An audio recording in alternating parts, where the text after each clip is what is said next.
조갑제 TV 시청자 여러분 안녕하십니까? 2022년 9월 8일 오후 5시 51분입니다. 드디어 더불어민주당 이재명 대표가 공직선거법 위반 혐의로 재판에 넘겨졌습니다.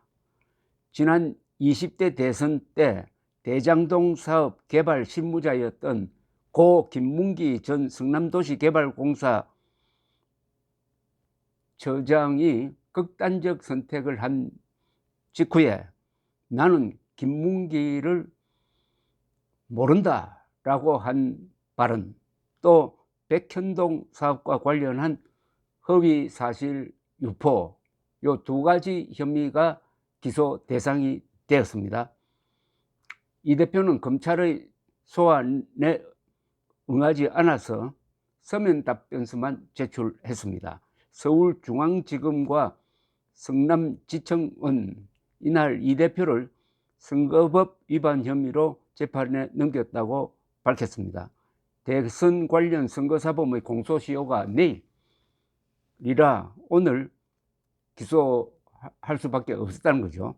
대장동 개발 사업 특혜 의혹 관련 해가지고 김문기 처장을 모른다라고 허위 사실을 유포한 혐의는 중앙지검이 수사를 했고, 백현동 관련 허위 사실 유포 혐의는 성남지청이 각각 기소했습니다. 이 대표는 대장동 사업 실무를 담당했던 고 김문기 전 성남도시개발공사 처장을 두고 성남시장 재직 때는 몰랐다고 허위 사실을 말한 혐의를 받고 있는데,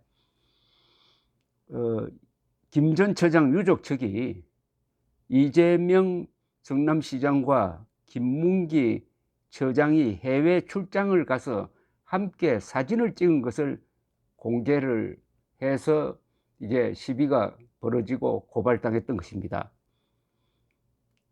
이 대표는 백현동 사업 관련해 가지고는 작년 국정감사장에서 국토부가 용도 상향을 협박했다라고 허위 발언을 한 혐의입니다. 작년 10월 20일 국회 국정감사에서 백현동 부지 용도 변경과 관련해 가지고 국토부 장관이 도시관리계획 변경을 요구하면 지자체장은 반영해야 하고, 안 해주면 직무유기로 문제 삼겠다고 협박했다라고 했지만은 검찰 수사 결과 국토부가 백현동 용도 상향을 요청하지 않았고, 오히려 국토부는 부지 용도 변경은 지자체가 결정해야 할 영역이라고 회신 공문을 보낸 사실을 파악한 것으로 보입니다. 이게 상당히 큰 사안입니다. 백현동 개발 사업의 핵심은 그 용도를 준주거지역으로 높여줌으로 4등급 상향해줘 가지고 용적률을 아주 크게 해줘 가지고 거기에 아파트를 지은 사업자들이 수천억 원의 수익을 가져갈 수 있게 만들었다. 그런데 이재명 성남시장이 그렇게 했는데 그 책임을 국토부에 떠넘겼다. 국토부가 그런 용도 변경 상향을 강제한 사실이 없다는 게 이번 수사로 밝혀졌다는 겁니다. 검찰은 이 대표에 대해 고발된 나머지 대장동 개발 사업 관련 허위 사실 공표 등 선거법 위반 사건들은 불기소 처분하거나 불송치 송부 기록을 경찰에 반환했다고 밝혔습니다. 한편 경찰은 윤석열 대통령의 도이치모터스 및 재산신고 관련 허위 사실 공표 혐의 사건들은 대통령의 경우 재직기간 중 공소시효가 정지된 점 등을 고려해 계속 수사할 예정이라면서 윤 대통령에 대한 나머지 선거법 위반 등 사건들은 불기소 처분하거나 불송치 송부 기록을 경찰에 반환했다고 밝혔습니다. 자, 이렇게 해가지고 이제 재판 결과가 어떻게 나오느냐는 건데, 이 재판 결과에서 이재명 의원이 벌금 100만 원 이상을 선고받으면 피선거권이 5년 동안 박탈당합니다. 그러니까 다음 대통령 선거나 국회의원 선거에 출마할 수가 없게 됩니다.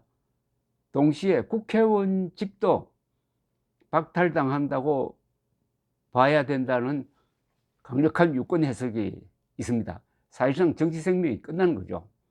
자, 이게 벌금 100만 원이냐, 벌금 90만 원이냐, 벌금 200만 원이냐 하는 요 판단입니다. 이 판단은 판사가 어떤 기준으로 하느냐, 무슨 과거 판례도 견주어 보면서 하겠지만은 가장 큰 것은 국민 여론의 영향을 받을 것으로 보이고 정치 상황과 여론 연계될 것입니다. 그리고 그때 윤석열 대통령의 지지율이 어느 정도냐 하는 것도 판사들에게 영향을 줄 것으로 보입니다. 한편 민주당은 여기에 대해서 이제 김건희 여사를 물고 늘어지는 쪽으로 이제 대응을 합니다. 그런데 이 김건희 여사 특검이죠. 김건희 여사의 여러 가지 의혹을 특검해야 되겠다 이렇게 나올 겁니다. 그런데 여기에 아주 흥미로운 사태가 하나 생겼습니다. 특검법을 과연 통과시킬 수 있느냐는 겁니다. 그런데 여기 핵심적인 입장에 있는 사람이 조정훈 시대전환 대표입니다. 이분이 비례대표로 국회의원이 된 사람인데 이분은 더불어민주당이 발의한 김건희 여사 특검법을 패스트 트랙으로 지정하는 데 대해서는 협조하지 않겠다는 뜻을 밝혔습니다. 국회법에 따르면 패스트 트랙, 신속 처리 안건으로 지정되려면 법사위의 재적 의원 5분의 3은 11명입니다. 11명 이상이 찬성해야 하는데 지금 민주당 소속 법사위원은 10명입니다. 그러니까 정족수가 한 사람 부족한데 야권 성향의 법사위원인 조정훈 의원의 협조가 필수적입니다. 그리고 민주당 내에서도 법제사법위원회 위원장이 국민의힘 김도읍 의원이기 때문에 특검법이 패스트 트랙으로 지정되지 않으면 통과가 어렵다는 전망을 하고 있는데 그 아주 키를 쥔 열쇠를 쥔 조정훈 의원이 협조하지 않겠다고 했어요. 이렇게 글을 썼습니다. 소중한 추석 밥상을 짜증나게 하는 특검법 추진에 반대한다. 대통령 부인에 대한 특검이 민생에 얼마나 도움이 될까? 몇몇 언론에 의하면 추석 밥상에 이재명 대표와 함께 김건희 여사 의혹을 올리기 위해 서둘러 특검법을 발의했다고 한다. 1년에 한두 번 볼까 말까 한 가족들이 모이는 소중한 자리를 짜증나게 만드는 행위다. 이미 문재인 정부 시절에 특검법에 포함된 내용의 대다수를 샅샅이 수사했다는 사실도 성급한 특검법 추진에 동의할 수 없는 이유이기도 하다. 문재인 정부 시절의 조사가 정치적 외압이 있었을 리도 없는데 특검을 한다고 전혀 몰랐던 사실이 과연 나올까? 반면에 특검이 추진된다면 모든 민생 이슈를 잡아먹을 것이다. 치솟는 물가, 감당하기 어려운 대출금리, 13년 5개월 만에 가장 높은 환율 등 산적한 문제, 그리고 국회가 손을 놓으면 누가 해결하나? 제발 정치가 민생을 논하는 민생 정치를 21대 국회 임기 중에 해보고 싶다.